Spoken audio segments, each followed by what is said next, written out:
It's better to teach or live equality and love than to have hatred and prejudice. Rosa Parks. Rosa Parks was an African American woman that went down in history for fighting for racial equality. It's better to teach or live equality and love. I believe we are here on planet Earth to live, grow up, and make the world a better place for all to enjoy freedom. No matter the race, we're here to grow up and live in a free country than to have hatred and prejudice. People say I didn't give up my seat because I was tired, but that isn't the truth. I was not only tired physically, no. The only tired I was tired of giving in. Rosa Parks was tired of being treated differently based off of her skin color. She was also tired of having to do certain things, like sit on certain areas of the bus, based off of her race. Rosa Parks wanted to be treated equally. Rosa Parks went to jail and served her time, but when she got out, she wanted to make a difference. Rosa Parks' main goal was to teach that it's better to love and treat each other equally than to hate and judge based off of skin color.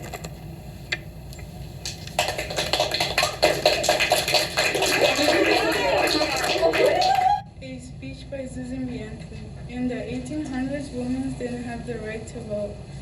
In 1876, Susan B. Anthony gave a speech called Declarations of Rights, which basically talked about how men had rights and women didn't. Women should have rights and nothing less. Susan B. Anthony was inspired to fight for women's rights and lived her life to achieve that goal. Women have been touched by Susan B. Anthony and should be thankful that she devote every working hour to bring them equality. And 7 years ago, our fathers brought forth on this continent a new nation, conceived in liberty and dedicated to the proposition that all men are created equal. Now we are engaged in a great civil war, testing whether that nation or any nation conceived and so dedicated can long endure. We are met on a great battlefield of that war. We have come to dedicate a portion of that field as a final resting place for those who have gave their lives that that nation might live. It is altogether fitting and proper that we should do this. But in a larger sense, we cannot dedicate, we cannot consecrate, we cannot hallow this ground. The brave men, living and dead, who struggled here consecrated it far above our poor power to add or detract. The world will little note nor long remember what we say here, but it can never forget what they did here. It is for us, the living, rather, to be dedicated to the unfinished work that those who fought here have thus far so nobly advanced. It is for us rather to be dedicated to the great task remaining before us. That these honored dead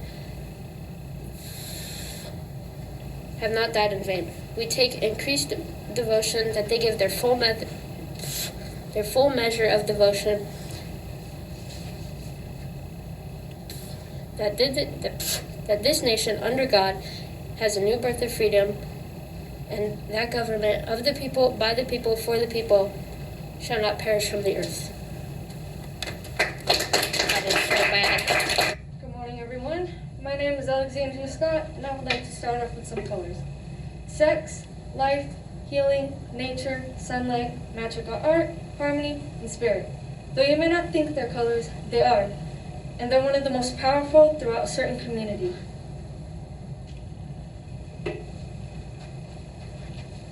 These certain colors represent powerful and unique meanings. They represent a community full of strong individuals. Strong individuals who are just like everyone else. Humans. Their blood, the same color as ours. Their personality, showing off and proving furthermore how they're normal, breathing human beings. Those who defy us as our gender and sexuality is not our problem. It's theirs. Thinking that we need to go back in the closet and hide. We aren't going back in the closet, nor are we going to hide who we are just because you feel uncomfortable with it. This generation is full of traumatized children, teens, and soon-to-be adults due to the disapproval and abuse they've received. And at what cost? They're only trying to live, just like you. No matter your sexuality and no matter your gender, we're all the same. We cannot change who we are. It's not our choice. We will never be ashamed of who we are. We must rise together as a community to speak up for those who cannot speak up for themselves. Always remember that love has no limits. Only people do. Coming out isn't a sprint. It's a marathon. Do it at your own pace and know that you're not alone. There are people out there who will love and care for you than the people you know right now. So make sure you become one of them. Taylor Parker. One day, I know, it may not be today, may not be tomorrow, but one day, we will all be able to push forward and think of the past as a nightmare that we're all stronger than. And that one day, we'll all be able to walk around comfortable with who we are as individuals. No matter your race, no matter your sexuality, your gender, doesn't matter if you're black, Asian, doesn't matter if you're asexual, homosexual, bisexual, it doesn't matter. We're all humans. We all share the same blood.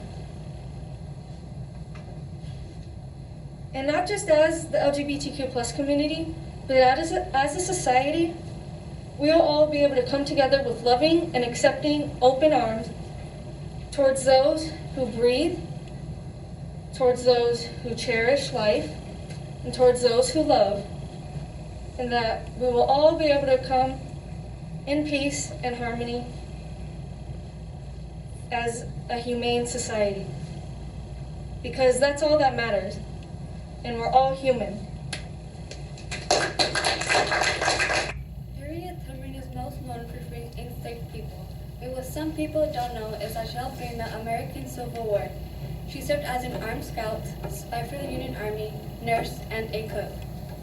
Tubman suffered a lot when she was little. She was even beaten by her owner. After she escaped to Maryland, she returned back to Philadelphia to help slaves escape. This is where the Underground Railroad came into being.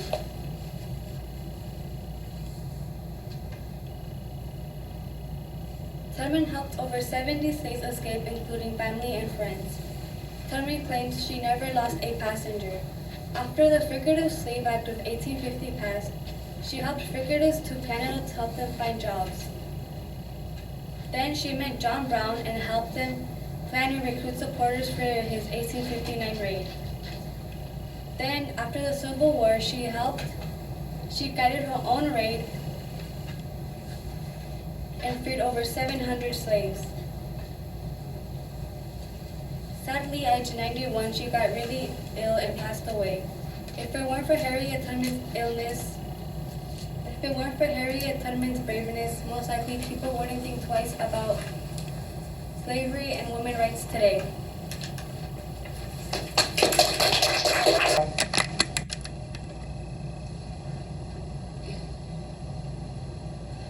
And on December 6, 1941, in Pearl Harbor, America was attacked by Japan by naval and air forces. We still don't know why they attacked us, because we were just living our lives and then expect the violence just to be around the corner. Just like in Pearl Harbor, it has happened to other places like 9/11 and when two planes crashed into the Twin Towers, which happened in Hampton, New York.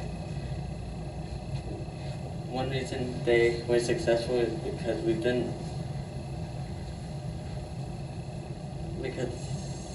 they planned out how they were going to do it. Another reason is because we were just living our lives and then expect it.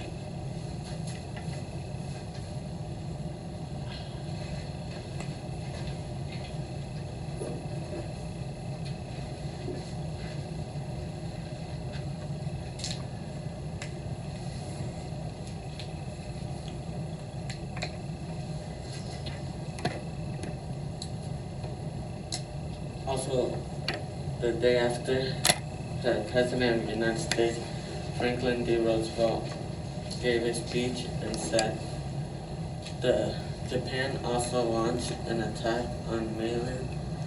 The Japanese attacked the Hong Kong. The Japanese attacked Guam. The Japanese attacked the Philippine Islands. The Japanese attacked Wake Island. And this morning they attacked Midway Island.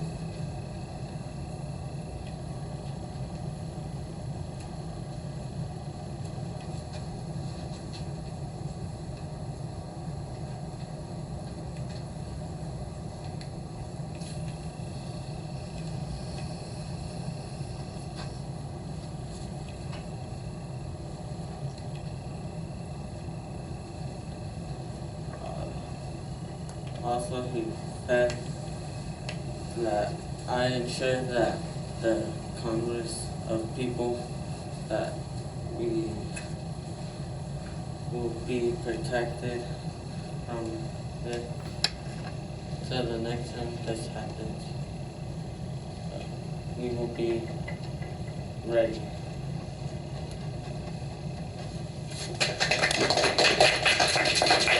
The American Dream, an adaptation of speeches from John Lewis, Martin Luther King Jr., and Nelson Mandela. We march today for jobs and freedom, but we have nothing to be proud of, for hundreds and thousands of our brothers are not here, for they're receiving starvation wages or no wages at all. For those who have said, be patient and wait, we must say we cannot be patient. We do not want our freedom gradually, but we want it now. The time will come when we will not confine our marches to Washington. We will march through the South, through the streets of Danville, through the streets of Jackson, through the streets of Cambridge, and through the streets of Birmingham. We must say, wake up, America, wake up. We must continue to keep fighting for what we desire, freedom, for we cannot stop and we will not and cannot be patient. Even though we face the difficulties of today and tomorrow, I still have a dream deeply rooted in the American dream. I have a dream that one day this nation will rise up and dream out its true meaning of its creed, and hold these truths to be self-evident that all men are created equal. I have a dream that one day on the red hills of Georgia, sons of former slaves and sons of former slave owners will be able to sit down at the table of brotherhood. I have a dream that one day black people will be comfortable in their own skin where they can walk down the road without fearing prejudice. We can bring justice considering no one is born hating another person because of his skin or his background or his religion. We must learn to hate, and if we can learn to hate, then we can learn to love, because love comes more naturally to the human heart than its opposite. I believe this dream can and will be accomplished. It's only when that we have to worry about. Hello everyone, today I'll be talking about John F. Kennedy versus free speech. The reason why I wanted to talk about this is because he was able to accomplish many things that people weren't able to or couldn't do. Kennedy was known as the 31st president. Knowing him being president, he was involved in many things. He was involved in things of countries and involved with countries. Some of the things that he was involved in during his time as president was the Cuban Missile Crisis, the Civil Rights Movement, and the U.S. race to outer space.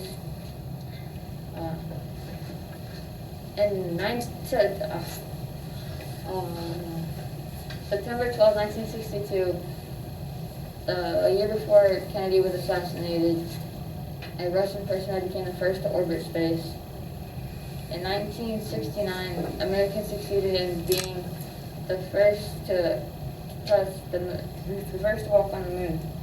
Even though that we weren't the first to be in space, we were still able to accomplish being the first to walk the moon. Being able to be the first step on the moon was a monumental event. This meant that the space race was finally over and making the U.S. the best and innovative country in the world. The reason why I picked this speech is because I feel like if you put something to your mind and you can accomplish it. God, that was wonderful. Jesse, the only thing I want to say, Martin Luther King Lewis Jr., I have a speech, informs the world that every race, every color should be treated equally, no matter what their beliefs are. Martin Luther King believed that it does not matter. Martin Luther King made the world a better place, bringing peace and joy to everyone. He touches every Black African American's hearts, and still touches everyone's hearts to this day. I have a dream that one day every mountain shall be made low, every crooked place shall be made plain. We should all of our flesh should see this together. Martin Luther King had dreams, and his dreams are not yet accomplished. There is still racism out there. Our job is to make that dream a reality. Martin Luther King held peaceful protests during the 1950s and 1960s and changed minds on equal rights and racism. I say that I still have a dream that all men and women should be treated equally, and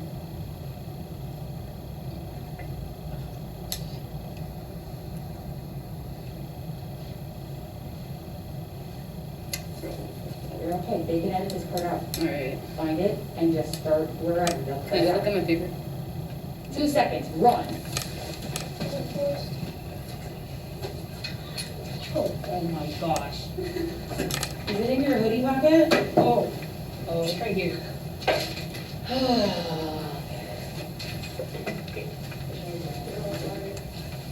This nation will rise up and Start it again. This nation will rise up. fight for equal rights, and all men should be treated equal. Martin Luther King did not just do that, he also held peaceful protests during the 1950s and 1960s. All these guides, Oh, good. all these guides, all these, oh my gosh. It was something like, all of these protests guide the protests that are still going on today. So bad.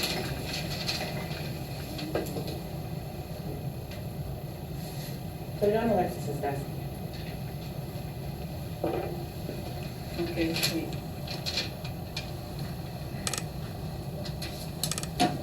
And these guides are how protesters are achieving their goals still today.